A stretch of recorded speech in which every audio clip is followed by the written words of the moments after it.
খেলতে চান আসেন, আমরা খেলি আপনাদের সাথে। বিএনপি নেতা কর্মীদেরকে হত্যা করে, গুম করে, মামলা দিয়ে আপনি রাজপথ দখল করেছেন। আসেন, সাহস থাকলে আমরা আপনাদের চ্যালেঞ্জ করছি।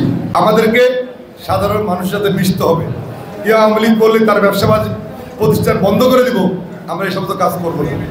চাঁদাবাজি করবো না, সন্ত্রাস করবো না।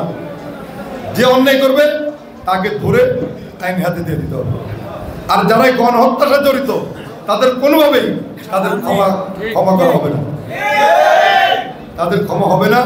তাদেরকে যেখানে পাবেন সেখানে ধরে তাদেরকে আইন শৃঙ্খলা রক্ষাকারী বাহিনীর কাছে হাতে তুলে দেবেন। আমরা আইন নিজের হাতে তুলে নেব। আমাদের নেতা শহীদ রাষ্ট্রপতি জিয়া রহমান, যার আদর্শে আমরা রাজনীতি করি। দেখেন, স্বাধীনতা যখন স্বাধীন হয়, যখন শহীদ জিয়া রহমান স্বাধীনতা যুদ্ধের ঘোষণা দেওয়ার কথা কিন্তু ছিল না। যখন কেউ সাহস পাচ্ছিলেন না যে স্বাধীনতা যুদ্ধের ঘোষণা দেব কি দেব না, দেশ যদি স্বাধীন না হয়, তারা চিন্তা করেছিলেন তাদেরকে পাকিস্তানের কারাগারে তাদেরকে জেল খাটতে হবে।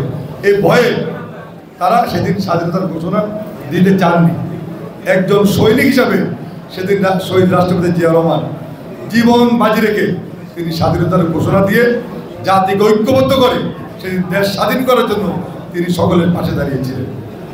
ঠিক তেমনিভাবেই আমাদের নেত্রী দেশটিতে বেগম খালেদা জিয়া যখন যত এরশাদ বিরোধী আন্দোলন, দেখেন শেখ হাসিনা এরশাদের সাথে তালমে হাত মিলিয়েছে, তার কাছে সুযোগ সুবিধা নিয়েছে, কিন্তু আমাদের নেত্রী এরশাদের সঙ্গে হাত মিলাননি। 111-এ যারা 111 সৃষ্টি করেছে ভারতের দালালরা, তাদের সাথে কিন্তু আমাদের নেত্রী হাত মিলাননি। অথচ শেখ হাসিনা তাদের হাত ধরেই একটি ভুয়া নির্বাচন, কারচুপি নির্বাচনের মধ্য দিয়ে তাদের হাত ধরে তিনি রাষ্ট্রীয় ক্ষমতায় গিয়েছিলেন। সেই ক্ষমতায় যাওয়ার পর এত ক্ষমতার লোভ মোহ তাকে অন্ধ করে দিয়েছে যে পরপর 3টি নির্বাচন তিনি বিনা ভোটে নির্বাচন করেছেন। আর যার কারণেই আজকে তাদের এই অবস্থা।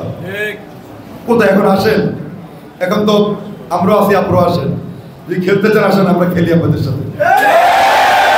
আপনি পুলিশ দিয়ে, র্যাব দিয়ে আপনি বিএনপি নেতা কর্মীদেরকে হত্যা করে, গুম করে, মামলা দিয়ে আপনি রাজপথ দখল করেছেন। আসেন, সাহস থাকলে আমরা আপনাদের চ্যালেঞ্জ করছি। আসেন এখন আপনারা। তাই আমি বলবো, আজকে আমাদের শপথ নিতে হবে, প্রতিজ্ঞা করতে হবে। ওরা যে অন্যায় করেছে, লুটপাট করেছে, আমরা সেগুলো করব না। আর আগামীতে আমাদের নির্বাচন, এটা আমাদের খেয়াল রাখতে হবে।